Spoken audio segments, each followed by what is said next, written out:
आऊज़ु बिल्लाहि मिनश शैतानिर रजीम, बिस्मिल्लाहिर्रहमानिर रहीम। अस्सलामु अलैकुम व रहमतुल्लाहि व बरकातुहू, नहमदुहु व नुसल्ली अला रसूलिहिल करीम। या रब्बी लकल हम्दु कमा यंबग़ी लिजलाली वजहिका व अज़ीम सुल्तानिक। आज का जो हमारा मौजू है वो है कि सारे अल्लाह ही के रंग हैं और उसके रंग बहुत खूबसूरत हैं। जैसे कि पहले मैं अर्ज़ कर चुकी हूँ कि सिबगत अल्लाह के रंग, उसके बारे में कुछ मैं अर्ज़ करने की कोशिश करूँगी। बात यह है कि इस मौजू के ऊपर बात करने से पहले एक चीज़ मैं एक्सप्लेन करना ज़रूरी समझती हूँ। वो ये चीज़ है कि अल्लाह के रंग है क्या, इसका मतलब क्या है। और मतलब जब हम देखें अपनी कायनात को तो मुझे तो ये महसूस होता है कि सारे रंग उसी के हैं। कायनात में जो भी रंग हैं, लाल हैं, पीले हैं, मटियाले हैं, ये तो रंग हैं ना, तो सारे उसी के रंग हैं। हर तरफ उसी की बहार है, खजाओं में, पत्तों के नस्वारीपन में, खूबसूरत रेड कलर में, ब्लू कलर में, आसमान का रंग जैसे ब्लू है, सब्जे का रंग ग्रीन है। ये तो ये वाले ज़ाहिरी रंग है। जो उसकी खूबसूरती है ना, अल्लाह ताला के जमाल की खूबसूरती, वो उसकी कुदरतों में पिन्हा है। वो इतना जाहिर है कि उससे बढ़कर जाहिर कोई नहीं, वो इतना मख्फी है कि उससे मख्फी कोई नहीं। ये तो उसके इजहार के एक अदना तरीन मज़ाहिर हैं। ये जो चीज़ें हैं, ये जो कायनात में हमें रंग नज़र आते हैं ना, ये तो अदना तरीन मज़ाहिर हैं, क्योंकि अल्लाह ताला खुद इतना खूबसूरत है, इतना बाकमाल है, इतना बाजमाल है, उसकी शानें इतनी बुलंद हैं कि हमारी रसाई वहाँ तक हो ही नहीं सकती। तो दरअसल ये रंगों का जो तज़किरा है वो इस वजह से मुझे अच्छा लगा कि मुझे खुद मुख्तलिफ किस्म के रंग बहुत पसंद हैं, बहुत मुझे पसंद है। मुझे कलरफुल जो चीज़ें हैं वो बहुत अच्छी लगती हैं, क्योंकि वो सब अल्लाह ताला ने बनाई हुई हैं।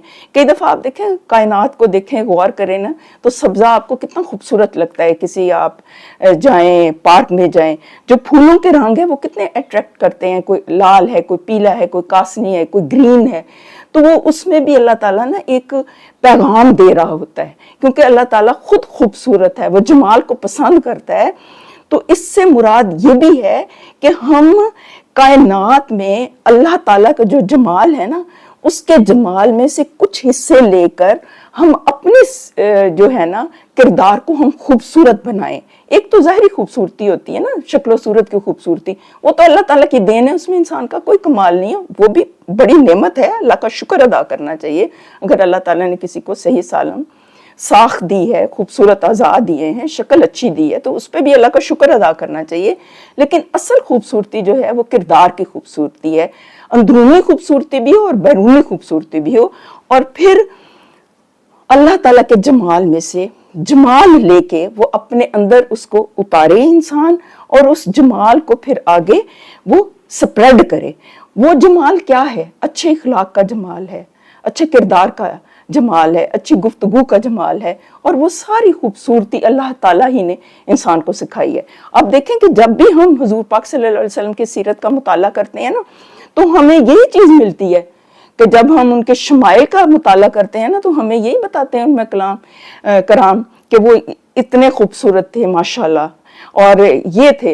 गो के इसको डिस्क्राइब करने से कोई हदायत में वो नहीं एक आपको रहनुमाई मिलती, लेकिन इसके साथ एक लिंक महसूस होता है, एक इंसान को एक दिली ताल्लुक महसूस होता है कि वो जो हमारे महबूब थे, जो अल्लाह ताला के महबूब थे, वो किस तरह से थे, वो किस तरह से थे, फिर उनका रवैया, उनका किरदार कितना खूबसूरत था।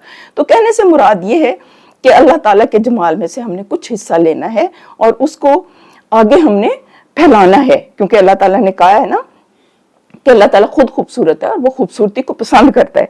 तो ये मैं कुछ बातें जो मैंने महसूस की, जो मैंने मतलब अपने ज़हन से या जिस तरह से मैंने उसको परसीव किया, वो मैंने यहाँ पर कुछ बातें दर्ज की हैं, वो मैं आपके सामने रखती हूँ उन्हीं अल्फाज में, क्योंकि बयान करना और है, फिर जब आप उसको पढ़ते हैं तो वो और तरीके से उसका एक लहजा बनता है। कहते हैं कि मतलब कभी तुमने गौर किया है कि हर तरफ तो उसी के रंगों की बरसात है, फूलों में, कलियों में, समुद्रों में, झरनों में, आसमानों में, जमीनों में, चांद में, तारों में, उदे उदे नीले नीले, पीले पीले पैरहन, तितलियों के रंग, परिंदों के रंग, मटियाले रंग, गहरे रंग, दिन के रंग, रात के रंग, धूप के रंग, छांव के रंग, बारिश के रंग, हसीन कौसो कज़ा के रंग, सर्दी के रंग, गर्मी के रंग, बहार के रंग, खज़ां के रंग, बेशुमार रंग, लातदाद रंग, अनगिनत रंग, उसी के तो रंग हमने चुराए हैं, वरना हमारे तो अपने कोई रंग है ही नहीं। हम तो बेरंग हैं, बेनिशान, हमारी जात जर्रा बेनिशान। सब कुछ तो अल्लाह ही की तरफ से है, सब अताएं, सब वफाएं, सब चीजें, सब खूबसूरतियां, सारी अक्लें, सारी दानिश, सारी इदराक वो अल्लाह ताला ही की तरफ से है। तो जाहिर है कि इस चीज को डिस्क्राइब करने का मकसद यही है ना कि जब सब कुछ अल्लाह ताला ने हमें अता किया है, ये खूबसूरतियां, ये दुनिया की खूबसूरती, ये सारी नेमतें, हिस्सी नेमतें, मादी नेमतें, मानवी नेमतें, तो फिर हम क्या करें? हम उसका शुक्र अदा करें, हम उसके आगे झुक जाएं, हम उसके असीर हो जाएं कि ये अल्लाह ताला हमें बार बार इसीलिए तो गौर व फिक्र की दावत देता है। अल्लाह ताला खुद कहता है ना सूरतुल बकरा में है कि वही तो है जिसने तुम्हारे लिए फर्श बिछाया, यानी जमीन जो है ये फर्श की मानत है। सूरतुल बकरा की आयत का तर्जुमा मैं आपके सामने रख रही हूँ कि वही तो है जिसने तुम्हारे लिए फर्श बिछाया, आसमान की छत बनाई, ऊपर से पानी बरसाया और इसके जरिए से हर तरह की पैदावार निकाली तुम्हारे लिए, तुम्हें रिस्क पहुंचाया। जब तुम ये सब कुछ जानते हो तो फिर दूसरों को अल्लाह का मद्दे मुकाबल क्यों ठहराते हो? ये आयत नंबर 22 है सूरत अल बकरा की। ये देखिए अल्लाह ताला एक सवाल रख रहे हैं कि सारा कुछ तो तुम्हारे लिए मैंने बनाया है, सारी नेमतें मैंने तुम्हें अता कर दी हैं और नेमतों की इंतहा कर दी है और तुम्हारे लिए मैंने तुम्हें वजूद बख्शा, सारी नेमतें दे दी तुम्हारे लिए, हर चीज तुम्हें प्रोवाइड कर दी, ना सिर्फ हिस्सी मादी नेमतें बल्कि तुम्हें हदायत की नेमत भी दे दी और सबसे बड़ी नेमत आप सल्लल्लाहु अलैहि वसल्लम की सूरत में अता कर दी। तो फिर तुम्हें क्या तकलीफ है? मैं तो ये लफ्ज इस्तेमाल करूंगी कि तुम अल्लाह को छोड़कर दूसरों को मद्दे मुकाबल ठहराते हो, दूसरों को क्यों शरीक करते हो अल्लाह ताला की इबादत में? यानी अल्लाह ताला ये खुद सवाल पुट कर रहा है कि तुम ऐसे ना करो कि तुम्हें मैंने दुनिया को मैंने तुम्हारे लिए पैदा किया, तुम्हारे लिए मुसख्खर किया, लेकिन तुम्हें मैंने अपने लिए मुसख्खर किया। यही पैगाम है कि हम सिर्फ खालिस होकर अल्लाह ताला की इबादत करें, उसी के असीर हो जाएं, उसी के आगे झुकें। इय्याका नअबुदु व इय्याका नस्तईन, या अल्लाह हम तेरी ही इबादत करते हैं और तुझी से मदद चाहते हैं। फिर है कि ये गौर व फिक्र की दावत जो है ये कोई छोटी दावत नहीं है, ये बहुत बड़ी दावत है। और अल्लाह ताला ने ये तो मैंने एक आयत रखी है ना कुरान पाक में, मुतअद्दिद मकामात पर अल्लाह ताला ने बार बार कहा है कि क्या वो गौर नहीं करते? क्या कि उनकी अकल पे ताले पड़ गए हैं? क्या उनके दिलों को जंग लग गया है? क्या उन्हें कुछ नजर नहीं आता? क्या उन्हें आसमान नजर नहीं आता? क्या उन्हें जमीन नजर नहीं आती? क्या उन्हें मुर्दा जमीन नजर नहीं आती? कैसे अल्लाह ताला बारिश बरसाता है, कैसे वो मुर्दा जमीन जिंदा हो जाती है? कैसे तुमने सहराओं में ऊंटों को नहीं देखा, कैसे वो चलते हैं, किस तरह से वो सहरा में उनकी जिंदगी को अल्लाह ताला ने पॉसिबल बना दिया है, कैसे इंसान की पैदाइश के मराहल होते हैं। तो एक एक फिर मच्छर की मिसाल है, मकड़ी की मिसाल है, हर एक एक छोटी छोटी मिसाल से बड़ी बड़ी मिसाल से अल्लाह ताला ने इंसान को बार बार झंझोड़ा है। और गौर व फिक्र जो है ना इबादत में, हजरत मुझे कॉल याद आ गया हजरत अली मुर्तजा करमल्लाह वजह का, वो फरमाते हैं कि कायनात के ऊपर गौर व फिक्र करना भी इबादत है। क्योंकि जब आप गौर व फिक्र करते हैं ना कायनात के ऊपर, तो उसके नतीजे में आप अल्लाह ताला को पहचानते हो, अल्लाह ताला की मार्फत आपके दिल दिमाग में आती है। और जब इंसान अल्लाह ताला की अजमत उसके दिल के अंदर आती है तो उसके लिए फिर अमल करना आसान हो जाता है।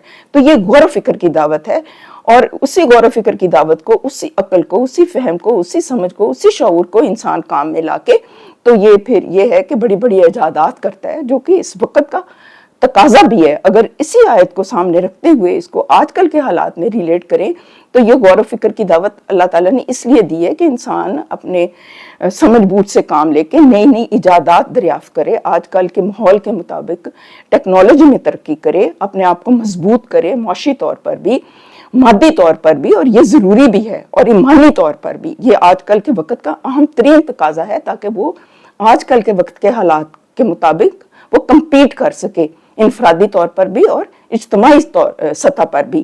क्योंकि वो ये है ना, वो कहते हैं ना कि एक बड़ा एक ना मुहावरा है, वो ठीक तरह मेरे ज़हन में नहीं आ रहा, लेकिन उसका मफहूम यही है کہ جرم ضعیفی کی سزا مرگ مفاجات کر کے ہے، کہ یہ جو کمزور ہونا ہے نا، کمزور سمجھ کے لوگ دبا لیتے ہیں. تو یہ بہت زیادہ ضروری ہے کہ انسان مضبوط ہو، اور اس کے لیے کوشش کرنی پڑتی ہے، انفرادی سطح پر بھی اور اجتماعی سطح پر بھی اور حکومتی سطح پر بھی، اور اس کے لیے اخلاص بہت ضروری ہے. ہم اس نقطے کو سمجھ جائیں، اور یہ ہے کہ اپنے آپ کو ہم اللہ کا اسیر بنا لیں، آپ صلی اللہ علیہ وسلم کا اسیر بنا لیں، اور غور و فکر سے کام لے کے اپنے آپ کو مضبوط کریں. یہ آج کل کے وقت کا اہم ترین تقاضا ہے. اللہ تعالی ہمیں سمجھنے کی توفیق عطا فرمائے. آخر میں یہ ہے کہ انسان کا یہ قول میں آپ کے سامنے رکھتی ہوں. آخر میں حضرت حسن بصری کہتے ہیں کہ انسان کا سب سے بڑا دشمن خود اس کا نفس ہے. انسان کا سب سے بڑا دشمن جو ہے نا، وہ خود اس کا نفس ہے، کہ اپنے آپ کو اپنے نفس کی خباثتوں سے بچا کر اللہ تعالیٰ کے آگے سرنگوں ہونا جو ہے، یہ ایک بہت بڑی بات ہے، اور اس کے لیے کوشش ہم نے کرنی ہے. اللہ تعالیٰ مجھے اور ہم سب کو یہ توفیق عطا فرمائے. وآخر دعوانا الحمدللہ رب العالمین. اللہ تعالیٰ آپ سب کا حامی و ناصر ہو. والسلام. وآخر دعوانا الحمدللہ رب العالمین. سبحان ربک رب العزت عما یصفون وسلام علی المرسلین والحمدللہ رب العالمین. آمین.